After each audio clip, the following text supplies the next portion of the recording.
வணக்கம். இந்த ஆன்மீகமும் ஆரோக்கியமும் என்ற நிகழ்ச்சிக்கு உங்கள் அனைவரையும் அன்போடு வரவேற்கிறேன்.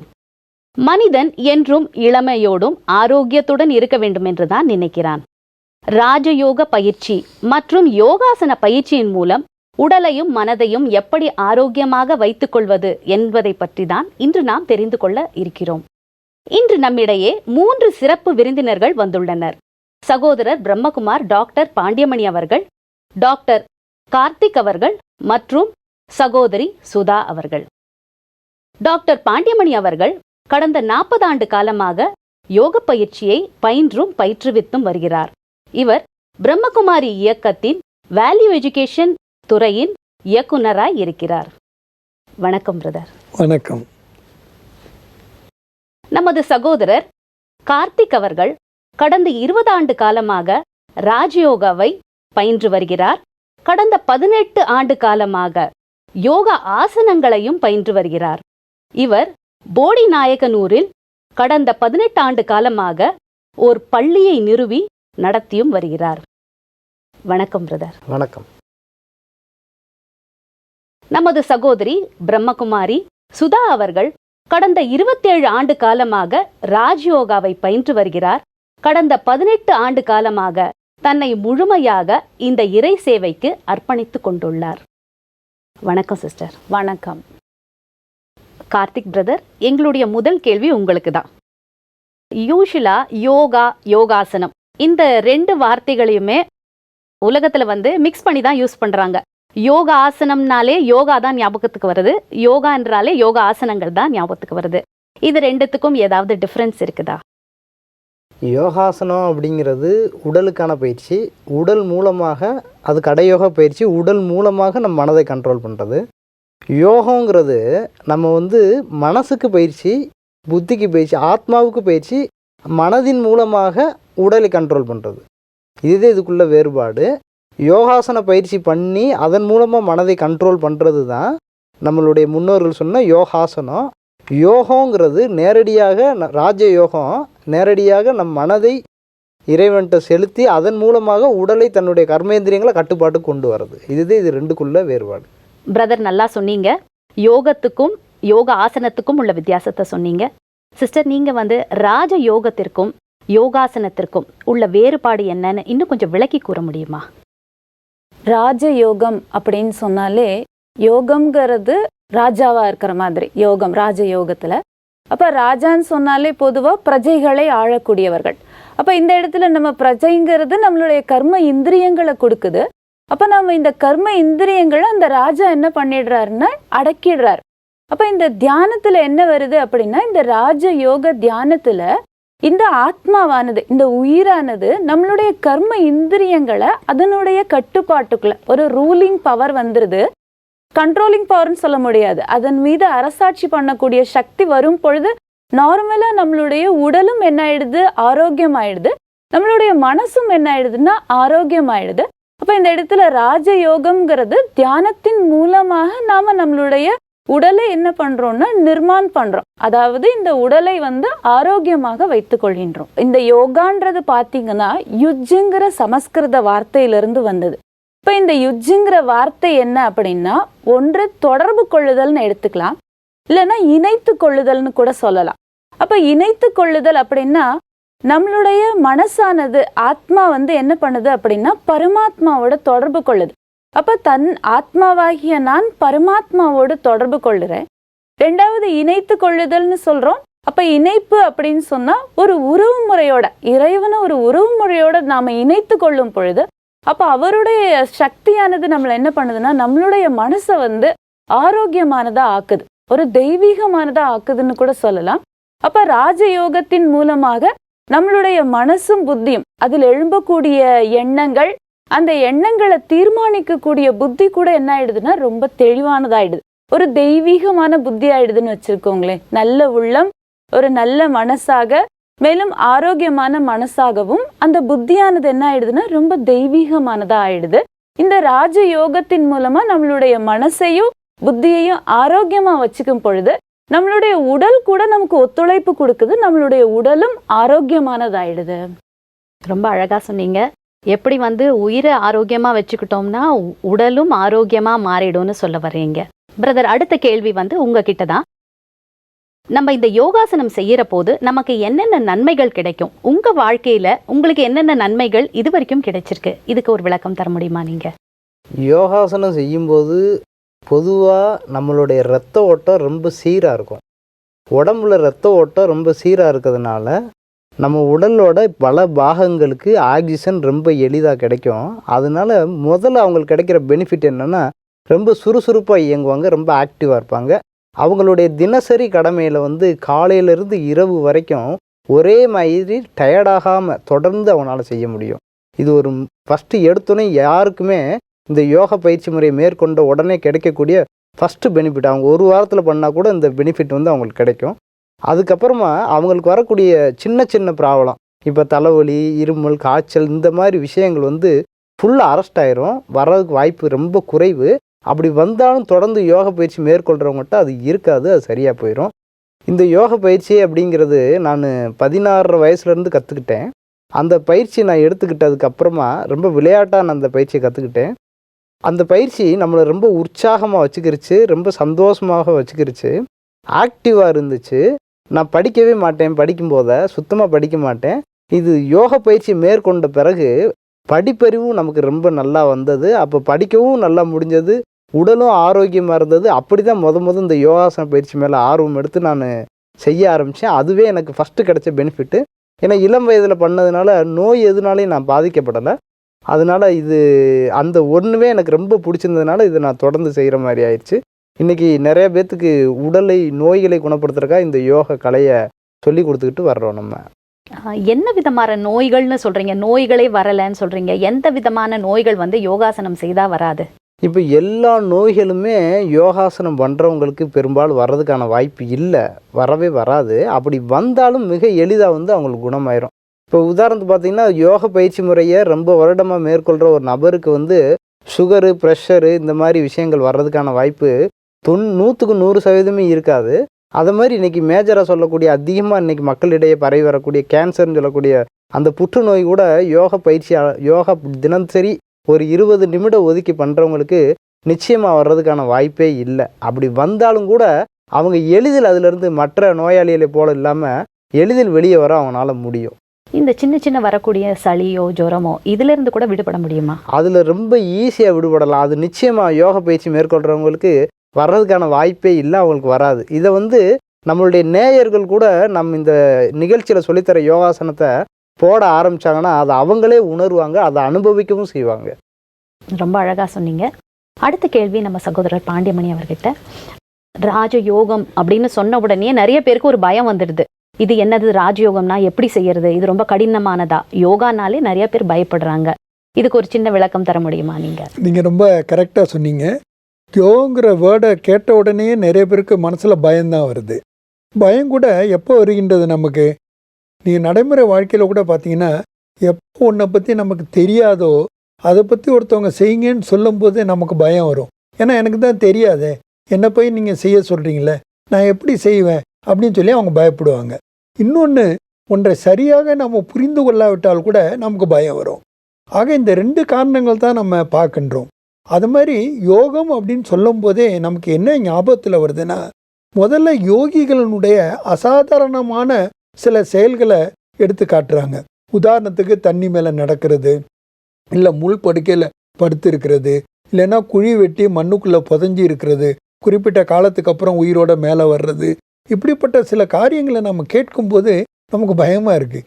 ஏன்னா நார்மலாக நம்மளால் இயற்கையாக இதை வெல்ல முடியுமா என்ப ஒரு கேள்வி மனதில் இருக்கும்பொழுது இது அசாதாரணமாக நமக்கு தெரிகிறனால இதை மாதிரி நம்மளால் செய்ய முடியாது, அது நமக்கு ஒத்து வராது அப்படின்னு நினைக்கிறோம்.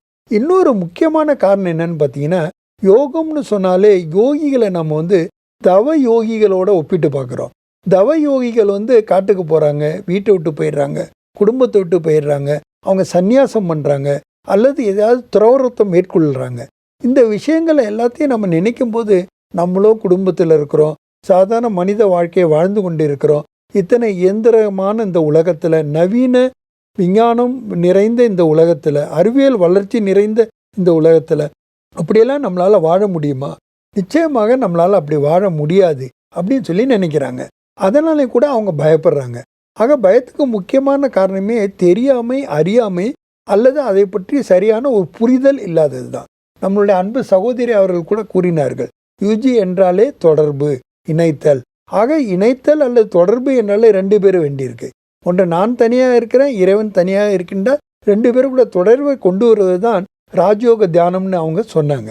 இப்போ நாம் கூட பார்த்திங்கன்னா அந்த யோகம் அப்படின்னாலே என்னன்னு நினைக்கிறோம்னா, ஒன்று ஆசனம்னு நினைக்கிறோம், உடற்பயிற்சியை மட்டும் நினைக்கிறோம், அல்லது நம்ம துறவரத்தை தான் மட்டும் நினைக்கிறோம். ஆனால் அப்படி இல்லாமல் நடைமுறை வாழ்க்கையில் நம்ம இல்லறத்தில் இருந்து கொண்டே நம்ம கடமைகளை சரியாக செய்து கொண்டே கூட காரியங்களை செய்து கொண்டே இருக்கும்போது கூட நாம் எளிய பயிற்சியை மேற்கொண்டு அதன் மூலமாக அந்த முயற்சியின் மூலமாக நம்மளுடைய வாழ்க்கையை ஒரு பொருளுள்ள வாழ்க்கையாக அமைத்து கொள்ள முடியும் என்பதுதான் என்னுடைய நடைமுறை வாழ்க்கையில் எனக்கு கிடைத்த ஒரு லாபமாகும். உதாரணமாக நம்மளுடைய அன்பு சகோதரி அவர்களோடு கூறினார்கள், ராஜா என்றால் எப்படி பிரஜைகளுக்கு மேலே ஒரு ஆட்சி செலுத்துகின்றாரோ அதே போல கர்மேந்திரங்கள் மீது நாம் ஆட்சி செய்ய முடிகின்றது. நமது கர்மேந்திரங்கள் நம்மளுடைய கட்டுப்பாட்டுக்குள் இருக்கின்றன. அதைவிட பெரிய விஷயம் என்னவென்றால் நம்ம தீய பழக்க வழக்கங்களிலிருந்து நாம் விடுபட முடிகின்றது. ஆக நம்மளுடைய வாழ்க்கை ஒரு டிசிப்ளின் வாழ்க்கையாக அமைந்து கொள்வதற்கு இந்த யோகம் மிகுந்த பயனுடையதாக இருக்கின்றது. இது ஒரு காலத்தின் கட்டாயம் என்று கூட நாம் கூறலாம். இப்பொழுது நாம் இந்த யோக பயிற்சியை கண்டிப்பாக மேற்கொண்டு அதன் மூலமாக உடலும் உயிரும் இணைந்து எப்படி செயலாற்றுவது என்பதை நாம் புரிந்து கொள்ளும் பொழுதுதான் நமது வாழ்க்கையானது பயனுடைய ஒன்றாக அமைந்து விடுகின்றது. ஆகவேதான் நாம் கூறுகின்றோம், யோகம் என்பது ஒரு குறிப்பிட்ட வயதினருக்கோ அல்லது குறிப்பிட்ட மதத்தினருக்கோ அல்லது குறிப்பிட்ட இனத்தினருக்கோ அல்லது குறிப்பிட்ட தர்மத்தை சேர்ந்தவருக்கோ கிடையாது. நாம் அனைவருக்கும் இது பொதுவான ஒன்றுதான். ஆகவேதான் இதை இப்போது ஐக்கிய நாடுகள் சபையில் கூட ஏற்றுக்கொண்டு ஒவ்வொரு ஆண்டும் இந்த யோகா டேவை செலிப்ரேட் செய்து கொண்டு இருக்கின்றார்கள். இப்போ நீங்க பொதுவா பாத்தீங்கன்னா இந்த காலகட்டத்துல கண்ணுக்கு நிறைய பார்க்கறதுக்கு நிறைய பொருட்கள் விட்டன, காதுகளுக்கு விதவிதமான ஒளிகள் சேர்கிறது, உணவுன்னு எடுத்துக்கிட்டிங்கன்னா விதவிதமான உணவு இருக்கு. இதெல்லாம் நீங்க இப்ப சொல்றீங்க கர்ம இந்திரியங்கள் மேல ராஜ்யம் செய்யலான்னு. இது எப்படி சாத்தியம்? நீங்க ரொம்ப அழகா சொன்னீங்க. ஒரு 50 வருஷத்துக்கு முன்னாடி இவ்வளோ பிரச்சனை நமக்கு இல்லை. இப்போ எவ்வளோக்கு எவ்வளோ அறிவியல் வளர்ச்சி விட்டதோ, நிறைய சாதனங்கள் விட்டதோ. உதாரணமாக நம்மளுடைய கம்யூனிகேஷனே எடுத்துங்க. ஒரு 20 வருஷத்துக்கு முன்னாடி இருந்த மாதிரியா இப்போ இருக்கிறோம்? ஒரு செகண்டில் எத்தனை 1000 கிலோமீட்டர் தூரத்தில் இருக்கவங்கள கூட நம்மளால் கான்டாக்ட் பண்ண முடிகின்றது. ஆக நமக்கு சாய்ஸஸ் ரொம்ப அதிகமாக வருது. இப்போ இந்த சாய்ஸஸ் அதிகமாக வரும்போது அதில் நம்ம சூஸ் பண்ண வேண்டியது நம்ம கையில் இருக்குது. இதுதான் நம்ம தீர்மானிக்கக்கூடிய சக்தின்னு சொல்கிறோம். அதாவது கண்டுபிடிக்கக்கூடிய சக்தி மற்றும் தீர்மானிக்கக்கூடிய சக்தி, இதனுடைய ஆதாரத்தில் தான் நம்ம செயலாற்றுகின்றோம். ஆக எப்போ நீங்கள் இதை சூஸ் பண்ண ஆரம்பிச்சிடுவீங்களோ, எது ரைட், எது ராங், எது தப்பு அல்லது எது சரி, எதை செய்ய வேண்டும், எதை செய்யக்கூடாது என்பதை நீங்கள் முடிவெடுக்கக்கூடிய திறனை அடைவதற்கு கூட இந்த யோகமானது நமக்கு மிகுந்த வழியை ஏற்படுத்துகின்றது. ஆகவேதான் யோக நெறியை பயன்படுத்துபவர்கள், இந்த முறையை தன்னுடைய வாழ்க்கையில் ஒரு கலையாக பயிற்சி செய்து கொண்டிருப்பவர்கள் தங்களுடைய வாழ்க்கையில் அனாவசியமான ஆசைகளுக்கு இடம் கொடுக்க மாட்டார்கள். அவர்களுடைய மனது இங்கு அங்கும் அலைபாய்வதிலிருந்து அதை அவர்கள் நீக்கி விடுவார்கள். ஆகவே இதன் மூலமாக நிறைந்த பலன்களை அவர்களால் பெற முடிகின்றது. ரொம்ப அழகா சொன்னீங்க பிரதர். அடுத்தது நம்ம சகோதரிக்கு ஒரு கேள்வி. இப்ப ராஜ யோகா என்றால் இணைதல் அப்படின்னு சொல்றோம். ஸோ எதை எதோடு இணைக்க போறீங்க? நம்மை இறைவனோடு இணைத்தல். எப்படி ஒரு குழந்தை அம்மாவை நினைச்சாலும் சரி, ஒரு வேலை பார்க்கக்கூடியவர் தன்னுடைய தொழிலை பத்தி நினைச்சாலும் சரி, அதுல ஐக்கியமாய் செய்றோம் இல்லையா, அதோட இணைந்து செய்றோம் இல்லையா. இப்ப இந்த ராஜயோகத்துல என்ன சொல்றோம் அப்படின்னு சொன்னா, ஆத்மாவானது, அந்த உயிர்னு சொல்றதுதான் ஆத்மான்னு சொல்றோம். ஆத்மாவை பரமாத்மாவோடு தொடர்பு கொள்வதை தான் நாம ராஜயோக தியானம்னு சொல்றோம். அப்படி பரமாத்மாவோடு தொடர்பு கொள்ளும் பொழுது என்ன ஆயிடுது அப்படின்னா, எப்படி இன்னைக்கு விஞ்ஞானத்துல கூட சொல்றாங்க, லைட் ரேஸை பாஸ் பண்ணா நமக்குள்ள இருக்கக்கூடிய நிறைய டிசீசஸ், அந்த நோய்கள் கூட என்ன ஆயிடுதுன்னா நம்மை விட்டு அகன்றுடுது. ஒரு கட்டியா இருந்தா கூட அந்த கட்டி கரைஞ்சிருதுன்னு சொல்றாங்க. அப்ப ஆத்மாவானது பரமாத்மாவோட இணையும் பொழுது என்ன ஆயிடுதுன்னா, அவருடைய கிரணங்கள், அவருடைய அலைகள் நம்மளுடைய ஆத்மால இருக்கக்கூடிய அந்த தீய பழக்க வழக்கங்கள், இந்த கெட்ட சிந்தனைகள், இதெல்லாம் என்ன ஆயிடுது அப்படின்னா கரைஞ்சு போயிடுது, இல்லாம போயிடுது, அழிஞ்சு போயிடுது. அப்ப இந்த தியானத்தின் மூலமாக எளிமையான முறையில நம்மளுடைய ஆத்மா சுத்தமாகுது. எந்த ஒரு பொருளை எடுத்தாலும் நம்ம 4 தடவை சுத்தம் பண்ணிட்டு தானே அந்த பொருளை யூஸ் பண்றோம். அதே மாதிரி தன் ஆத்மாவை பரமாத்மாவோடு இணைக்கும் பொழுது அந்த சுத்தமாக கூடிய சக்தி நமக்கு கிடைக்குது. அப்ப ஆத்மாவானது சுத்தமானதாயிடுது. இப்போ நீங்க சொல்றீங்க ஆத்மாவை பரமாத்மாவோடு இணைப்பதுன்னு சொல்றீங்க. இதை எப்படி செய்ய முடியும்? ஆத்மா எந்த இடத்துல இருக்கு? எப்படி இதை இறைவனோடு இணைப்பது? ஆத்மாங்கிறத நம்மளுடைய உடல்ல தான் இருக்கு. நெற்றியினுடைய 2 புருவத்துல மத்தியில இருக்கு. என்சான் உடம்பிற்கு சிரசே பிரதானம். அதாவது இந்த ஆத்மாவானது எப்படி இருக்குன்னா, ஒருத்தரை பார்க்கும்போது உடனடியா அவங்கள பார்க்குறப்ப நமக்கு என்ன தெரியுது? அவங்களோட 2 புருவ மத்தியில அந்த பிந்திய பார்க்கக்கூடிய, ஒரு பொட்டை பார்க்கக்கூடிய பழக்கம் இருக்கு. அப்ப ஆத்மாவானது கூட எங்க இருக்கு அப்படின்னா நெற்றியினுடைய 2 புருவ மத்தியில இருக்கு. எல்லாத்துக்கும் கவசம் அணிங்கன்னு சொல்லல. முக்கியமா எதுக்கு சொல்லியிருக்கிறாங்கன்னா தலைக்கவசம் அணியுங்கன்னு சொல்லியிருக்கிறாங்க. அப்ப அந்த தலைக்கவசம் கூட எதற்காக சொல்லப்பட்டிருக்குன்னா, அந்த உயிர் ஸ்தானம் எங்க இருக்கு அப்படின்னா இந்த 2 புருவ மத்தியில இருக்கு. அப்ப இது ஒன்றும் பெரிய விஷயம் கிடையாது. இன்னைக்கு நம்ம எதையோ சாதனை படைக்கிறோம் விஞ்ஞான துறையில. நம்ம எங்கேயோ இருக்கக்கூடிய காட்சிகள், வெளிநாடுல நடக்கக்கூடிய காட்சிகளை கூட நம்ம தொலைக்காட்சி மூலமாக உட்கார்ந்த இடத்துல நம்ம எல்லாத்தையும் சந்திக்கிறோம் இல்லையா, பார்க்கிறோம் இல்லையா, பார்த்து ரசிக்கிறோம் இல்லையா. அதே மாதிரி இறைவனோட தொடர்பு கொள்றது இந்த ஆத்மாவிற்கு ஒன்றும் ஈஸியான விஷயம் ஒன்றும் இல்லை. நம்மளுடைய எண்ணத்தின் சக்தி தான். நம்மளுடைய எண்ணங்கள் மூலமாக தான் நாம இந்த பரமாத்மாவோட தொடர்பு கொள்றோம். இந்த ஆத்ம உணர்வு என்றால் என்ன? அதுக்கு ஒரு விளக்கம் தர முடியுமா? ஆத்ம உணர்வுன்னா வேற ஒண்ணுமே இல்லை. நம்மளுடைய உணர்வுகள் நல்ல தெய்வீகமானதா நம்ம உணர்வோம். இப்ப எப்படி ஒரு சாப்பிட்டா இனிப்பா இருக்கே அப்படின்னு சொல்றோம் இல்லையா, அதே மாதிரி இந்த ஆத்மாவை உணரும் பொழுது நமக்கு ஒரு அமைதியினுடைய சக்தி கிடைக்குது, ஒரு அன்பா பழகக்கூடிய ஒரு சக்தி கிடைக்குது, ஒரு பொறுமையான நிலையை நமக்குள்ள உணர்வோம். அந்த உணர்வு வருது, அந்த தெய்வீக குணங்களினுடைய உணர்வை தான் நம்ம என்ன சொல்றோம்னா ஆத்மாவினுடைய அந்த ஆத்ம அபிமானி, அந்த ஆத்ம உணர்வு அப்படின்னா வேற ஒன்றும் இல்லை, அந்த குணங்களினுடைய உணர்வை தான் ஆத்ம உணர்வுன்னு சொல்றோம். ரொம்ப நல்லா சொன்னீங்க சகோதரி. அடுத்தது நம்ம பாண்டிமணி பிரதருக்கு ஒரு சின்ன கேள்வி. இந்த ராஜயோக பயிற்சி நீங்க கடந்த 40 ஆண்டு காலமாக பயின்று வரீங்க. இதன் மூலம் உங்க வாழ்க்கையில ஏற்பட்டிருக்கக்கூடிய மாற்றங்களை பத்தி ஒரு சின்ன தொகுப்பு சொல்ல முடியுமா? நிச்சயமாக. இது ஒரு குறிப்பிட்ட காலம் கிடையாது. 42 ஆண்டுகள்ங்கிறது ஒரு நீண்ட காலமாகும்.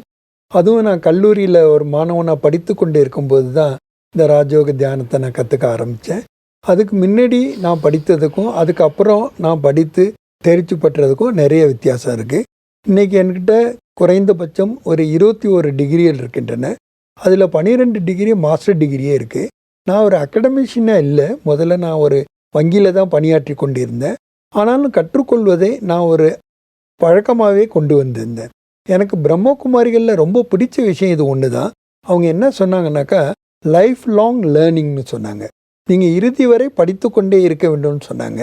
ஏன்னா நான் அதுக்கு முன்னாடி பார்த்தேன், ஒரு கல்லூரியில் படிக்கிறோன்னா எத்தனை வருஷம் படிக்கணும், எதில் நம்ம பட்டம் பெற வேண்டும், அதோட முடிஞ்சிடும் உங்கள் படிப்பு, அப்படி தான் கேள்விப்பட்டிருக்கேன். ஆனால் வாழ்நாள் முழுவதும் கற்றுக்கொள்ள வேண்டும் என்பது தெரியும் போது தான், அந்த பழக்கத்துக்கு நான் என்னை உட்படுத்தி கொள்ளும் பொழுது தான் எந்த ஒரு அகங்காரமும் இல்லாமல் தீய பழக்க வழக்கங்கள்லேருந்து என்னால் ஈஸியாக விடுபட முடிஞ்சது.